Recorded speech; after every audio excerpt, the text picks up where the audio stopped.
এবারের শারদোৎসবে স্বরবর্ধক যন্ত্র বাজানো নিয়ে প্রশাসন বেশ সতর্ক। কোনোভাবেই যেন সাউন্ড সিস্টেম থেকে 17 ডেসিবেলের উপর শব্দ না ছড়ায় সেই দিকটা নিশ্চিত করতে চাইছে প্রশাসন। শনিবার আগরতলার সদর এসটিপিও অফিসে শহর ও শহরতলির সাউন্ড সিস্টেমের সমস্ত ব্যবসায়ীদের নিয়ে এক বৈঠক করা হয়। উপস্থিত ছিলেন সদর এসটিপিও দেবপ্রসাদ রায়, পূর্ব ও পশ্চিম থানার ওসি, ত্রিপুরা রাজ্য দূষণ নিয়ন্ত্রণ পর্ষদের আধিকারিক সহ অন্যান্যরা। কিভাবে সাউন্ড লিমিটার ব্যবহার করা যায় সে বিষয়ে ধারণা দেওয়া হয় সাউন্ড সিস্টেমের ব্যবসায়ীদের। তারাও এই বিষয়ে অনেক কিছু জানতে পারেন। আইনি দিক নিয়েও আলোচনা হয়। কারিগরি দিকগুলি নিয়ে আলোচনা করেন দূষণ নিয়ন্ত্রণ পর্ষদের আধিকারিকরা। ব্যবসায়ীদের প্রশাসনকে সহযোগিতার আশ্বাস দিয়েছেন। এসডিপিও জানান, কেউ আইন ভঙ্গ করলে উপযুক্ত পদক্ষেপ গ্রহণ করা হবে। পুজো উদ্যোক্তাদেরও সতর্ক করেন তিনি। আজকে আমরা আগামী পুজোর দিনগুলিতে যাতে শব্দ দূষণ বা পলিউশনের যে সমস্যাগুলি আপনারা জানেন সেগুলি বিষয় নিয়ে আমরা একটা আলোচনা সভা রেখেছিলাম। শহরের এবং শহরতলিতে যারা সাউন্ড সিস্টেম ভাড়া দেয় আমরা সেই মালিকদেরকে আমাদের এখানে ডেকে এনেছি। তো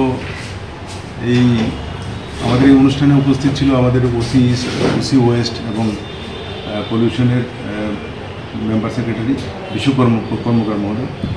তো এবং উপস্থিত ছিল সমস্ত সাউন্ড সিস্টেমের যারা মালিক শহর এবং শহরতলি ওনারা।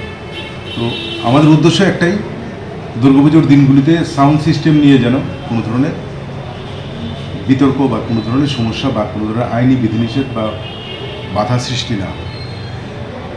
যারা এই সাউন্ড সিস্টেমের মালিক আছেন ওনাদেরকে আমাদের রিসেন্ট হাইকোর্টের যে জাজমেন্ট আছে বা আগেও 2014-এ যেটা ছিল বা সুপ্রিম কোর্টের কী কী গাইডলাইন আছে আমরা সেইগুলি সব বিস্তারিত ওনাদের কাছে তুলে ধরেছি এবং ওনাদের যে যে জায়গাগুলিতে কোনো ক্ল্যারিফিকেশান দরকার ছিল ওনারা আমাদের কাছ থেকে জেনে নিয়েছেন এবং আমাদের পলিউশনের তরফ থেকে যিনি এসছেন উনিও বিস্তারিত ওনাদেরকে বুঝিয়েছেন।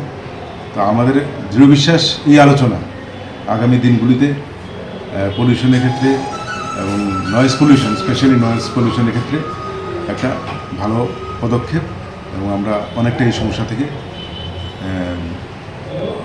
বেরিয়ে আসতে পারব। Bureau report, CNE TV.